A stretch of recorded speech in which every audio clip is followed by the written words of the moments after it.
Hi, I'm John Atack. I'm Ursula Wake, and this is Lyrical Wax.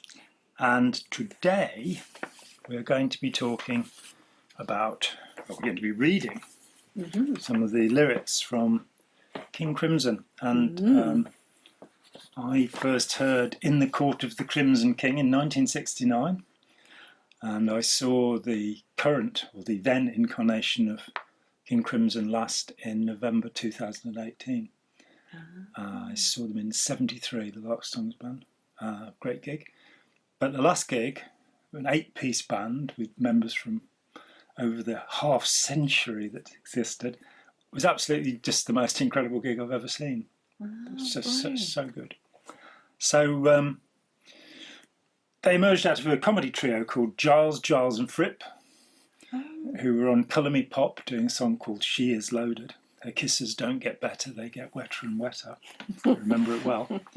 They backed the Rolling Stones at Hyde Park in 1969, and they were an overnight sensation. They were first, I think, on the radio in the April of 69, and they lasted until December 69, when the Greg Lake, Mike Giles, the incredible drummer, and Ian MacDonald all left, and there was just Robert Fripp, the guitar player, and Pete Sinfield, the lyricist and light showman. So what led to them leaving? Was it all different reasons, or did they all have the same reason?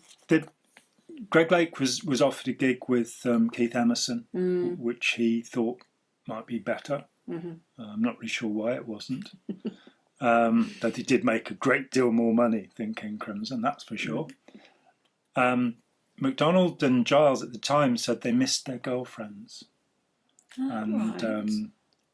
Giles, in fact, married his girlfriend when he went home. So they were in America. And so were they a strong gigging band? Were they always on the? They were absolutely booked.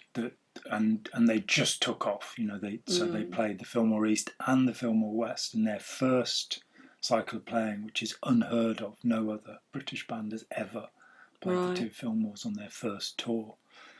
And there was a difference musically that Robert Fripp wanted to do more kind of improvised work, and Ian MacDonald, who would form Foreigner and make a great deal of money, wanted to do more kind of pop work, even though he is the author of most of the music at that time. But he was on a different trajectory. And musical differences is a classic catch-all phrase for bands splitting up, isn't it?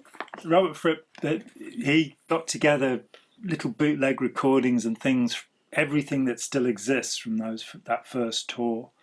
They got kind of fourth generation cassette copies that were mastered back up and or mixed back up, and they did an amazing job of it, and released a piece called Epitaph with all of that on. And in it he writes, that what he learned was that after a hard tour you need a holiday. And that probably have been, they still were under contract and had to record another album in the wake of Poseidon, which doesn't have the vigour of the first album, oddly enough. And Lake is gone. He's just off. Yeah. Because I think he was with the same record label, so his contractual obligation shifted. They were both with Island, I think. So they're unusual in that, there were some great lyricists in the 60s, obviously. Ray Davies with the Kinks, Mick Jagger with the Stones, Lennon, McCartney and Harrison all wrote fine lyrics. Another Lyrical Wax episode on the British invasion, lyricists in the 1960s, exists. It does. And rush out and buy it now. Oh, you can't. No. It's doing free. it for free. Rush, foolish people. They're unusual in that they actually had a poet writing their lyrics. He was not the singer with the band, which is the usual thing. He was the light show man. And he toured with them. And in fact, originally, he was not paid when the band were first working. As he was the lyricist, he just tagged along. So is it Pete? Because I've got Pete Sinfield. Yeah. Okay. And he's now known as a poet. I'm not aware of him. He suffered more at the hands of punk than any of the other writers. That awful King Crimson nonsense, because his work was indeed poetically, I think, far more refined than anything else I know at that time. You know, the prog stuff. You have the sort of semi-comedy writing of Genesis, which pulls on Greek mythology and things, and what public school boys do before they form a band. Still very good, some of it, when Peter Gabriel was with the band anyway. But then you have John Anderson and his writing for Yes, which is nonsense, but it fits musically with what they're doing beautifully. Yeah. When you try and make sense of it, you know, it doesn't. Sinfield, however, is writing within the great tradition of British poetry. So we will start with an epitaph for King Crimson, which is from The Call to the Crimson King from 1969. So these poems, so we've got 10 poems or lyrics. I don't know the work of King Crimson at all. I'm aware of them, but I'm not aware I've ever heard. So we've just been saying before we started recording, it'd be quite interesting to how much the ones that I'm going to read may sound really odd to people who know the work of King Crimson. And John is going to try not to kick me if he doesn't like the way that I read them. But we both decided that it was better that you read them just as this. And again, it comes back to Simon Armitage saying that you can't really listen to a lyric as a poem because you'll think of the music. And in some cases, that's true. So it'd be interesting to see how well this does work. And it also comes back to one of our original conversations when we set this whole thing up, that we wanted to include song lyrics as well as poetry because the overlap is so great. In certain, there are some poor poetry, there are some poor song lyrics, and there are some where there's this really big overlapping area, which is where we've kind of honed in on lyrics that poetry that we like, but also song lyrics that work as poetry. So if they don't work on their own, we're not so interested, really, are we? For this channel, quite true. I listen to lots of music where the lyrics are not great, but for this channel, I won't include them. No. Epitaph by Pete Sinfield. The wall on which the prophets wrote is cracking at the seams. Upon the instruments of death the sunlight brightly gleams. When every man is torn apart with nightmares and with dreams, will no one lay the laurel wreath when silence drowns the screams? Confusion will be my epitaph as I crawl a cracked and broken path. If we make it, we can all sit back and laugh. But I fear tomorrow I'll be crying. Yes, I fear tomorrow I'll be crying. Between the iron gates of fate, the seeds of time were sown and watered by the deeds of those who know and who are known. Knowledge is a deadly friend if no one sets the rules. The fate of all mankind, I see, is in the hands of fools. The wall on which the prophets wrote is cracking at the seams. Upon the instruments of death the sunlight brightly gleams. When every man is torn apart with nightmares and with dreams, will no one lay the laurel wreath when silence drowns the screams? Confusion will be my epitaph as I crawl a cracked and broken path. If we make it, we can all sit back and laugh. But I fear tomorrow I'll be crying. Yes, I fear tomorrow I'll be crying. Yes, I fear tomorrow I'll be crying. Crying. Crying. The fate of all mankind, I fear, is in the hands of fools. And he was about 25, and it does seem a little nihilistic, but also sadly true. That we are in the hands of fools. Recognisable to me. Yeah. Okay.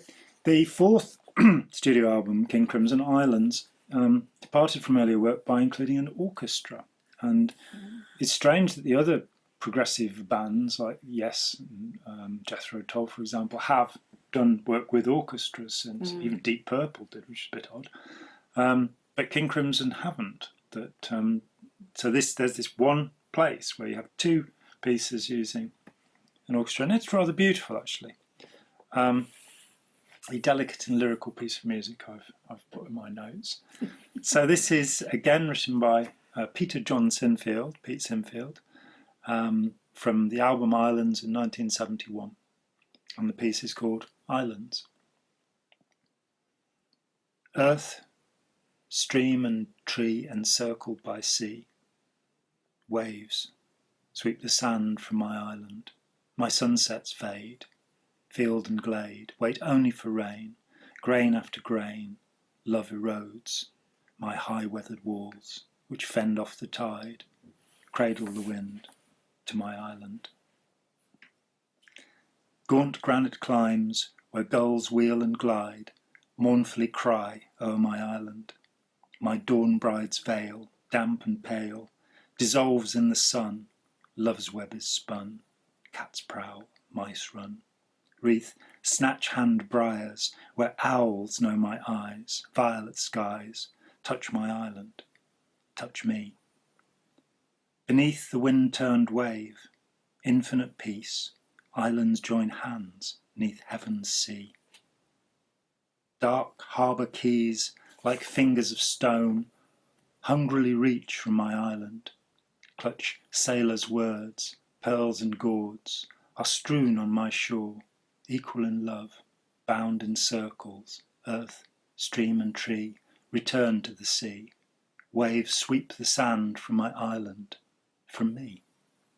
Beneath the wind-turned wave, infinite peace, islands join hands 'neath heaven's sea. That's very beautiful, and it reminded me with the references to the sea. There's something about the rhythm and the sounds, the words. It just felt like just tide waves at the beach, sort of coming in, nothing crashing, but just that kind of. There was something about the rhythm. Yeah. And I think it's about a holiday that he spent on Formentera, because there's the island of Formentera, because there's another song called Formentera Lady, which and rock stars only get one holiday a year. Of course, it has to be the same. It's got Ladies of the Road on it as well, which is a little bit rude in places. But So is that the road on Formentera? It's got to be. It's the only It's place, got to be. It's the only It's the place only- he's ever been, John. no, you see, it's not about a holiday; it's about being on the road. That one, you see. So. Yeah. So he managed to tear himself away from Formentera to go touring the States. That's quite a brave man. He was a brave man. He probably still is a brave man. So then this next one is the letters. Do you want to say anything about it before I read it? Yes, it musically it borrowed a piece that King Crimson had made earlier, and Sinfield then gives them lyrics. But I think it's a very powerful statement. Here we go, Pete Sinfield yet again. The letters. With quill and silver knife, she carved a poison pen, wrote to her lover's wife, "Your husband's seed has fed my flesh." As if a leper's face that tainted letter graced, the wife with chokestone throat ran to the day with tear-blind eyes. Impaled on nails of ice and raked with emerald fire, the wife with soul of snow with steady hands begins to write. I'm still. I need no life to serve on boys and men. What's mine was yours is dead. I take my leave of mortal flesh. The chokestone throat. He's got the assonance within it, and a startling image, as if a leper's face, that tainted letter graced. Again, the way he runs from syllable to syllable, it's quite masterful. Yeah, the chokestone throat, that kind of, that sense that you can't swallow, and that it just feels as though your throat is totally full. That's a great phrase. Yep. So King Crimson kept changing year in, year out. The only constant member is Robert Fripp, and that, as he pointed out, is accidental. He was not the leader of the original band. They were a cooperative. But he went through a number of incarnations, and Pete Sinfield leaves, and the band is reconstituted in 1973, to make the album Larks, Tongues and Aspic. Fripp is the only remaining member of the original entourage. He now has Bill Bruford, the drummer from Yes.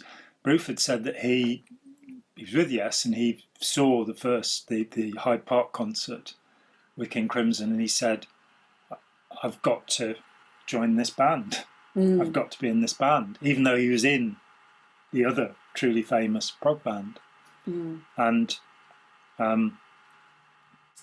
so eventually in 1973, in fact, revoked all of his contracts with Yes, lost a great deal of money in consequence, because he revoked rights.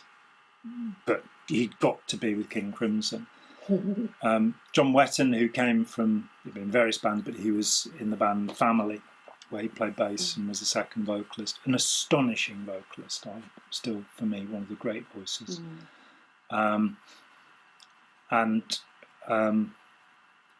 The violinist David Cross, who Robert Fripp had seen playing in a pub, said, "You're joining my band." And on the first album, the astonishing percussionist Jamie Muir. And when I saw them, Muir only played with the band in London. And so it's their first tour. And poor Bill Bruford, the drummer, had to play all of the percussion as well as the drums. He was just running round and round. And he managed, he was incredible. But along the way, they now needed another lyricist because Sinfield was gone. And John Wetton had worked with Richard Palmer Jones. And Richard Palmer Jones was the lyricist for Supertramp and wrote lyrics for the first album. And he said that they all looked at him and said, well, you can write the lyrics. And he said it was like having to do schoolwork. But he wrote these lyrics. Then he left Supertramp. They become a major success. And there he is, I think living in Holland at the time. And John Wetton writes to him and says, could you write us some lyrics? And he wrote lyrics for the three King Crimson albums that follow, which again have a very different flavour. One of the things about Fripp is that he didn't keep doing the same thing, which is so often the case with bands. So the first band were very definitely inspired by Gustav Holst, and they used to play Mars. And it's that feeling that prog begins with the tone poems of the late 19th, early 20th century, the orchestral leader of that period, joined into blues rock, where we got jazz rock, where jazz joined in with it. And so you have constructions that relate to those. With the Larks, Tongues band, years later, I listened to Bela Bartok, and particularly the string quartets, and went, this is King Crimson. And it's worth saying that Robert Fripp trained as a classical guitarist, as did Greg Lake, with the same tutor. And he was asked to transpose Paganini pieces onto guitar. So he, against Steve Howe, there are many of the Emerson and Rick Wakeman, many of the musicians in the prog camp were actually classically trained. Whereas, of course, in America, you didn't get any prog because musicians might be jazz trained and then come into rock so music. It comes, it goes down a different path. Yeah. So, anyway, this is the wonderful Easy Money, which is it comes before Money for Nothing by Dire Straits, but has a similar theme. So, King Crimson's Larks, Tongues and Aspic from 1973. Your admirers on the street got to hoot and stamp their feet in the heat from your physique as you twinkle by in moccasin sneakers. And I thought my heart would break when you doubled up the steak with your fingers all a-shake. You could never tell a winner from a snake. But you always make money. Easy money. With your figure and your face strutting out at every race, throw a glass around the place, show the colour of your crimson suspenders. We would take the money home, sit around the family throne. My old dog could chew his bone. For 2 weeks we could appease the Almighty. Easy money. Got no truck with a la-di-da, keep my bread in an old fruit jar, drive you out in a motor car, getting fat on your lucky star. Just making easy money. There are alternative lyrics in the various live performances of that song, but we're not going to try those. No, I can imagine it's the kind of thing it's fun to play with if you're playing live and just do slightly different, and you can update it and do something topical and everything, can't you? Right, so the next piece we've got is called The Night Watch. And this is from an album, Starless and Bible Black, 1974. The Night Watch. Shine, shine, the light of good works shine, the watch before the city gates depicted in their prime. That golden light all grimy now, 300 years have passed, the worthy captain and his squad of troopers standing fast. The artist knew their faces well, the husbands of his lady friends, his creditors and counsellors, in armour bright the merchant men. Official moments of the guild, in poses keen from bygone days, the city fathers frozen there, upon the canvas, dark with age. The smell of paint, a flask of wine, and turn those faces all to me, the blunderbuss and halberd shaft, and Dutch respectability. They make their entrance one by one, defenders of that way of life, the red brick home, the bourgeoisie, guitar lessons for the wife. So many years we suffered here, our country racked with Spanish wars. Now comes a chance to find ourselves, and quiet reigns behind our doors. We think about posterity again, and so the pride of little men, the burghers good and true, still living through the painter's hand, request you all to understand. Which is, of course, about Rembrandt van Rijn's Night Watch, which is not quite as dark as it used to be. It's undergoing a restoration at the moment. And the poor restorer is working pretty much in a glass box so the public can see the painting still. Yeah. And and also see the process of what happens as it gets restored. And it will take a mere 10 years. Because you have a little cotton bud. Amazing. It's a fascinating painting. I'm totally smitten with Rembrandt and have been for many years, since childhood. And I've seen about 80 Rembrandts. There are about 300 in the flesh, as it were, but not Night Watch as yet. And there's a peculiarity in the painting. There's a little girl running across it, and her face is the face of Rembrandt's wife, Saskia. Oh, right. But I see. Fascinating work. A little Hitchcock moment there. Yes, exactly. It just gets perhaps not, because Rembrandt sometimes got himself, and lots of painters used to get themselves into sort of those multi-faced things, didn't they? But then, I always think of Hitchcock when I think of that. But then also to have his wife. Yeah. Okay. Yeah, as you say, and Hitchcock, of course, appeared in, I think, all of his own films. Just reading a newspaper or doing something. Yeah. Bless him. This is, again, from Starless and Bible Black in 1974, lyrics by Richard Palmer Jones, and it's called The Great Deceiver. Health food faggot with a bartered bride likes to comb his hair with a dipper ride. Once had a friend with a cloven foot. Once he called the tune in a checkered suit. Great Deceiver. In the door, on the floor, in a paper bag, there's a shoeshine boy with a gin shop slag. She raised him up, and she called him son, and she canonized the ground that he walked upon. Great Deceiver. Cigarettes, ice cream, figurines of the Virgin Mary. Cigarettes, ice cream, figurines of the Virgin Mary. Cigarettes, ice cream, Cadillacs, blue jeans. In the night, he's a star in the Milky Way. He's a man of the world by the light of day. A golden smile and a proposition, and the breath of God smells of sweet sedition. Great Deceiver. Sing hymns, make love, get high, fall dead. He'll bring his perfume to your bed. He'll charm your life till cold winds blow. Then he'll sell your dreams to a picture show. Cigarettes, ice cream, figurines of the Virgin Mary. Cigarettes, ice cream, figurines of the Virgin Mary. Cadillacs, blue jeans, Dixieland playing on the ferry.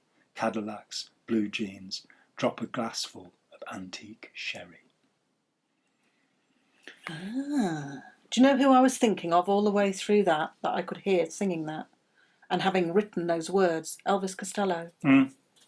Did he do a version of it? Because I can almost hear, although I don't know, as I said, don't know King Crimson stuff, that line, cigarettes, ice cream, figurines of the Virgin Mary. Mm.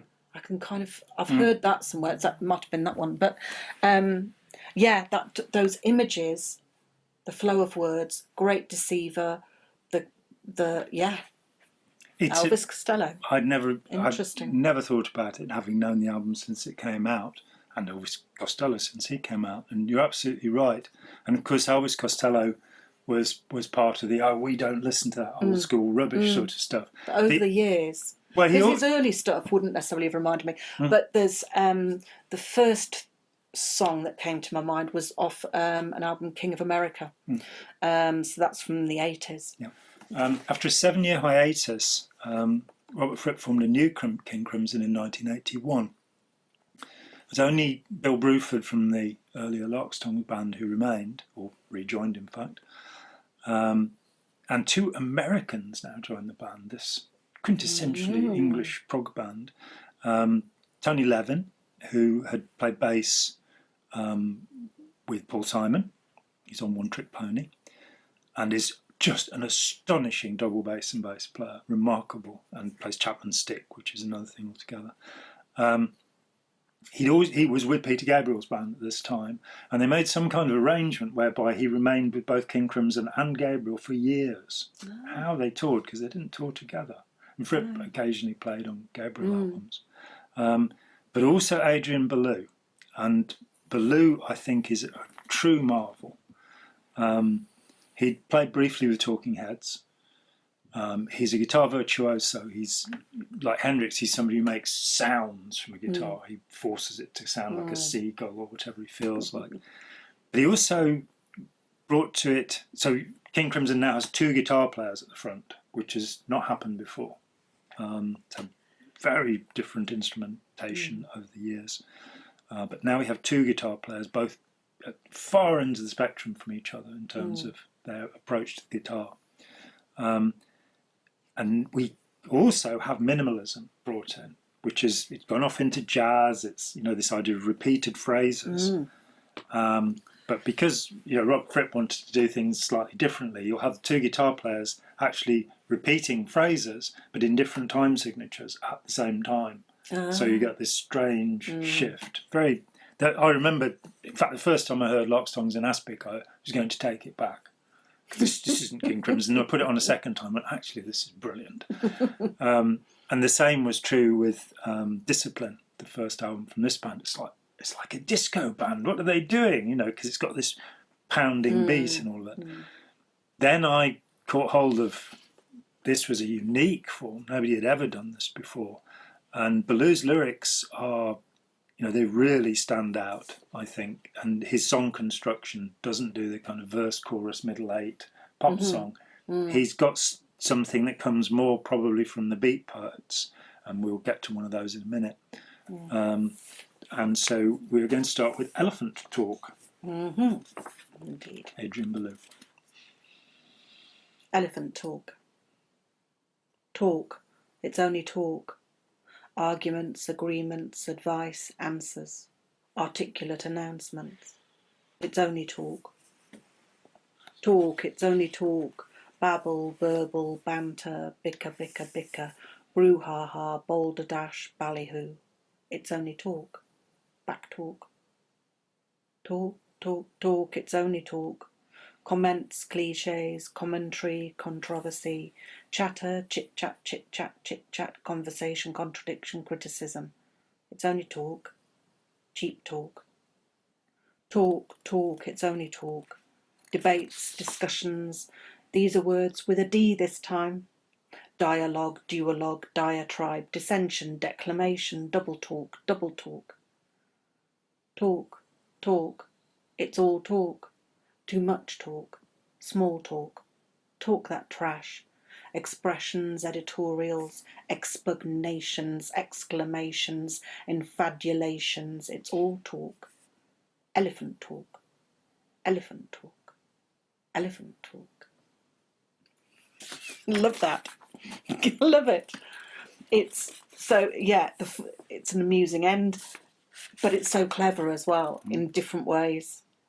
Obviously the alphabet, and then the sort of slight change of the only talk and the back talk and the cheap talk and too much talk. And the by the time he gets to D, yeah, you're realising words with a D this time. So he's explicit about that instead of trying to either sideline it or try and outstrip the wit of the listener. Yeah, love it. And it's also allowed him to make elephant noises on his guitar at the end.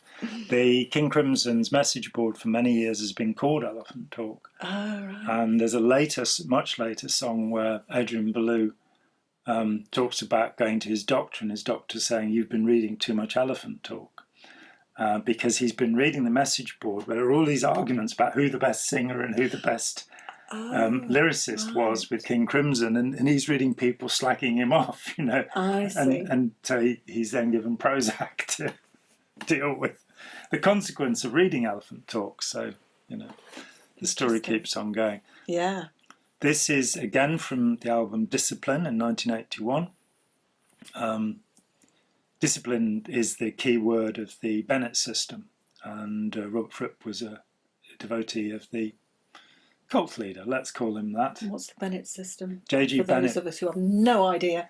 Yeah, Bennett is it's an offshoot of the Gurdjieff Uspensky movement, where combination of, in the case of Uspensky, drugs and physical labour, and their systems towards enlightenment coming out of Gurdjieff, who's this really monstrous human being.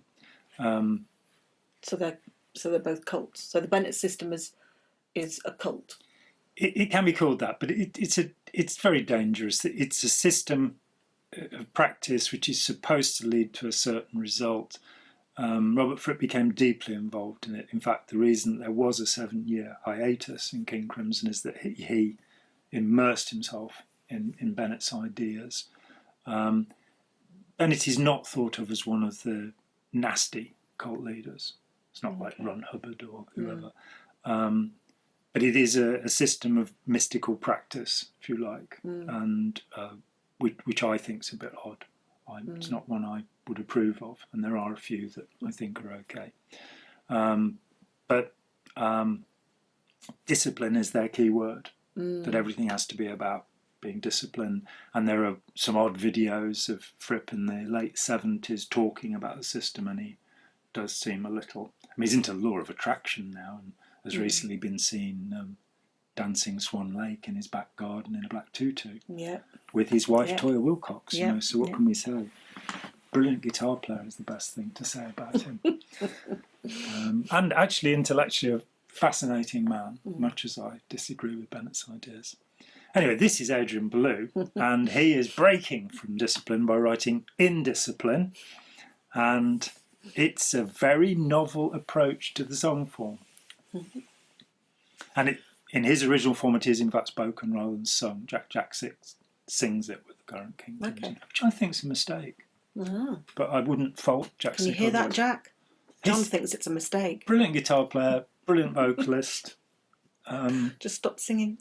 Just don't sing this, next time. Just because the way Adrian Belew does it, kind of deadpan talk spoken into the microphone, really works.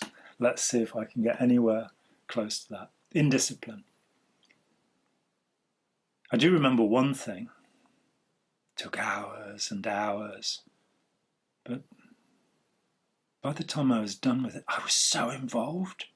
I didn't know what to think. I carried it around with me for days and days, playing little games like not looking at it for a whole day and then looking at it to see if I still liked it. I did. I repeat myself when under stress. I repeat myself when under stress. I repeat myself when under stress. I repeat myself.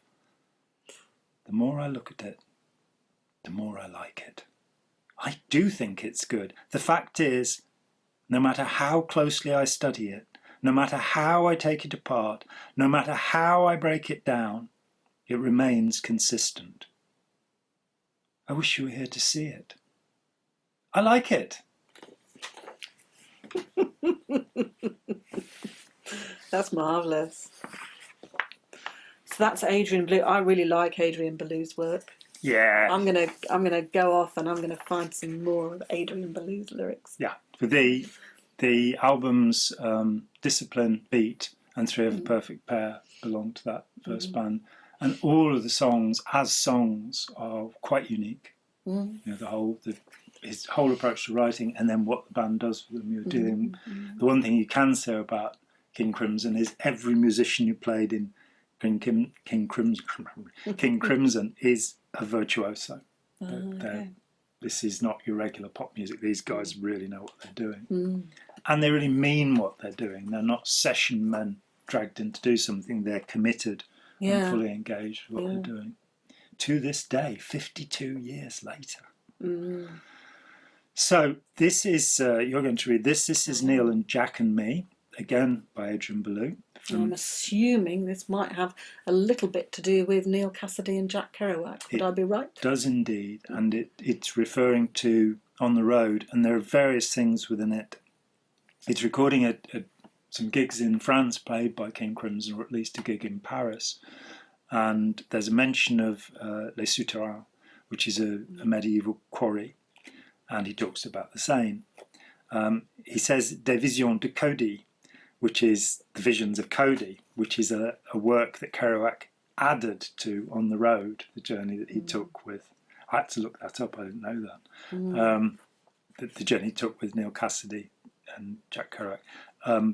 We might say, and it's just an interesting point, Neal Cassidy was not only Jack Kerouac's driver, he was also the Merry Pranksters' driver when Ken Kesey drove down the California coast doling out LSD. So Cassidy figures twice in history, the electric Kool-Aid acid test. It also uses the Zen term for enlightenment, the word Satori, which I was interested to see when I got it from A to Z lyrics. It said Satori, as in sartorial or designed by Taylor, but I think the word is Satori, meaning enlightenment. Yeah. Neal and Jack and Me, Adrian Belew. I'm wheels, I am moving wheels. I am a 1952 Studebaker coupe. I'm wheels, I am moving wheels, moving wheels.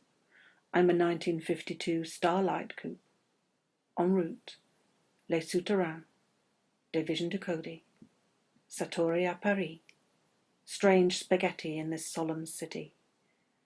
There's a postcard we're all seen before. Past wild-haired teens in dark clothing with hands full of autographed napkins. We eat apples in vans with sandwiches. Rush into the lobby life of hurry up and wait. Hurry up and wait for all the odd-shaped keys which lead to new soap and envelopes. Hotel room homesickness on a fresh blue bed, and the longest ever phone call home. No sleep, no sleep, no sleep, no sleep, and no mad video machine to eat time.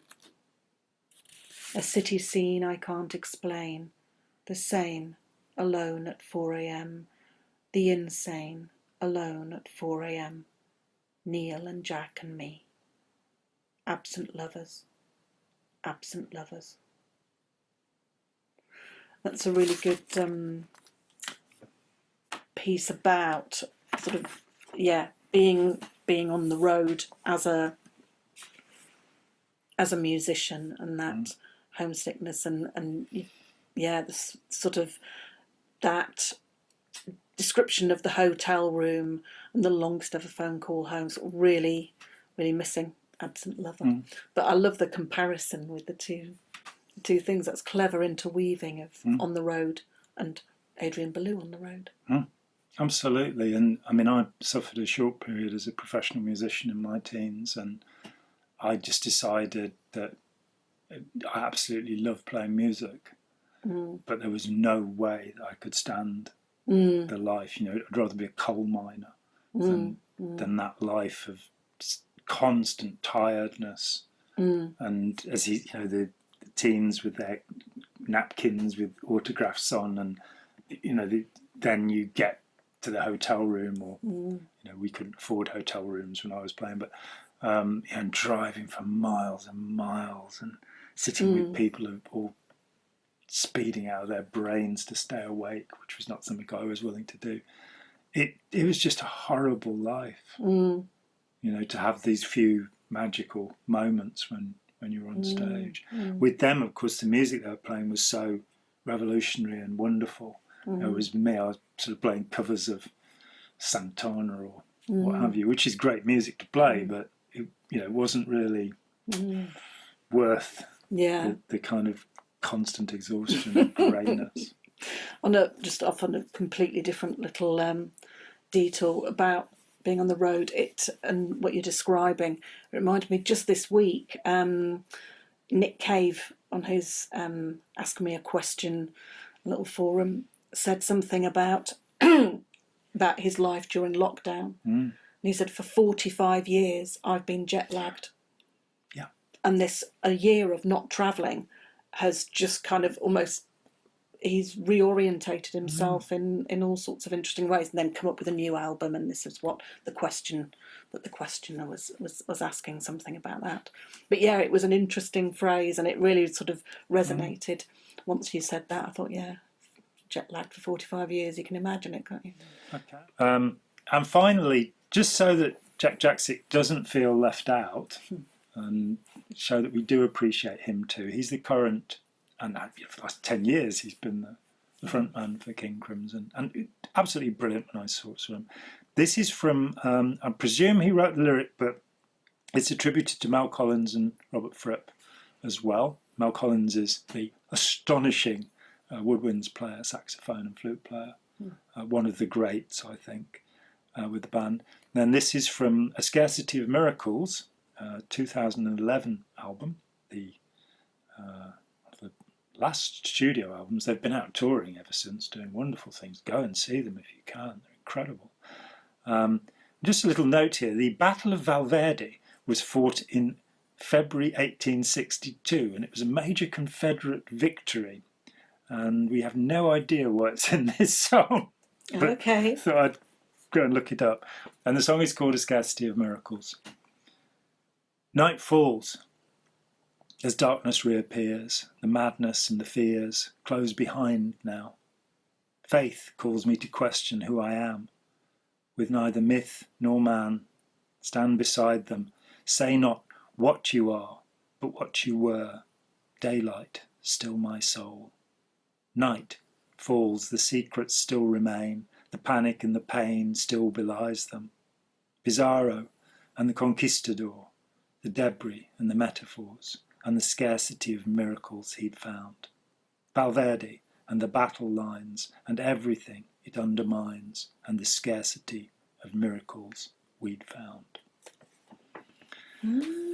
Interesting. I kind of want more of that. I want to know.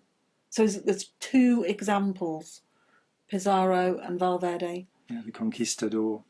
Yeah. Who disrupted so society. It feels like we need more examples. Yes, so I'm Jack, intrigued. when you watch this, mate, write in the comments and give us a few more examples. Let me know.